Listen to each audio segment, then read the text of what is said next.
ಉದಾಹರಣೆಗೆ ನಮ್ಮ ಗೌತಮ ಬುದ್ಧ ಅವರು ವಾಕಿಂಗ್ ಮಾಡ್ತಿದ್ರೋ, ಜಿಮ್‌ಗೆ ಹೋಗ್ತಿದ್ರೋ, ಯೋಗ ಮಾಡ್ತಿದ್ರೋ ಗೊತ್ತಿಲ್ಲ. ಆದ್ರೆ ಮುದ್ರಾ ಯೋಗ ಬಹಳ ಎಕ್ಸ್‌ಪರ್ಟ್ ಅವರು. ಹ್ಮ್. ಹ್ಮ್. ಅವರು 2 ಮುದ್ರೆನ ತುಂಬ ಚೆನ್ನಾಗಿ ಕರಗತ ಮಾಡಿದ್ರು. ಒಂದು ಇದು ಅರಾಳ ಮುದ್ರಾ, ಹ್ಮ್. ಒಂದು ಇದು ಭೈರವ ಮುದ್ರಾ ಅಂತರಿಗೆ. ಇದೆಲ್ಲಗಂದ್ರೆ ಗುರುನಾನಕ್ ಕೂಡ ಮುದ್ರೆ ಯೂಸ್ ಮಾಡ್ತಾ ಇದ್ರು. ಹ್ಮ್. ಹ್ಮ್. ಹ್ಮ್. ನೋಡಿ ಅವರು ಈ ಪೋಸ್ ಇಟ್ಕೊಂಡಿದ್ದಾರೆ ಅವರಷ್ಟು. ಹ್ಮ್. ಗುರುನಾನಕ್ ಕೂಡ. ಹಾ, ಹಾ. ಅಲ್ಲಿಗೆ ಅವ್ರಿಗೆ ಮುದ್ರಾ ಅರಿವಿತ್ತು. ಬೇರೆ ಯಾಕೆ ಇಟ್ಕೊಳ್ಳಿಲ್ಲ ಅವರು? ಹ್ಮ್. ಹೀಗೆ ಗೌತಮ ಬುದ್ಧ, ಗುರು ಗುರುನಾನಕ್ ಅವರು, ಹ್ಮ್. ಹೀಗೆ ಹಲವಾರು ಜನ ಸಾಧು, ಸಂತರ, ಅವಧೂತರು, ಪರಮಹಂಸರೆಲ್ಲ ಮುದ್ರೆ ಧಾರಣೆ ಮಾಡಿ ಅವರು ಜೀವನದಲ್ಲಿ ಬಹಳಷ್ಟು ಯಶಸ್ಸನ್ನು ಕಂಡಿದ್ದಾರೆ. ನಾವು ಮಾತ್ರೆ, ಟಾನಿಕ್, ಇಂಜೆಕ್ಷನ್ ತಗೊಂಡು ಆಯುಷು ಕಮ್ಮಿ, ಆರೋಗ್ಯನೂ ಇಲ್ಲ.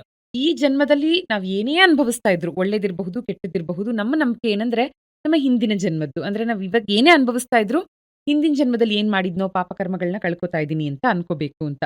ಆದ್ರೆ ಕಳೆದ ಜನ್ಮದ ಪಾಪವನ್ನ ನಾನು ಒಂದು ಮುದ್ರೆ ಅಥವಾ ಮಂತ್ರದಿಂದ ಈ ಜನ್ಮದಲ್ಲಿ ಕಳ್ಕೋಬಹುದಾ? ಖಂಡಿತ. ಹ್ಮ್. ಗೌತಮ ಬುದ್ಧ ಹ್ಮ್. ಅವ್ರದ್ದು ನಾವು ಆಟೋಬಯೋಗ್ರಫಿ ಅಥವಾ ಅವ್ರದ್ದು ಜೀವನ ಚರಿತ್ರೆ ನೋಡಿದಾಗ 545 ಜನ್ಮಗಳನ್ನು ತಗೊಂಡ್ರಂಥವ್ರು. ಓಹ್!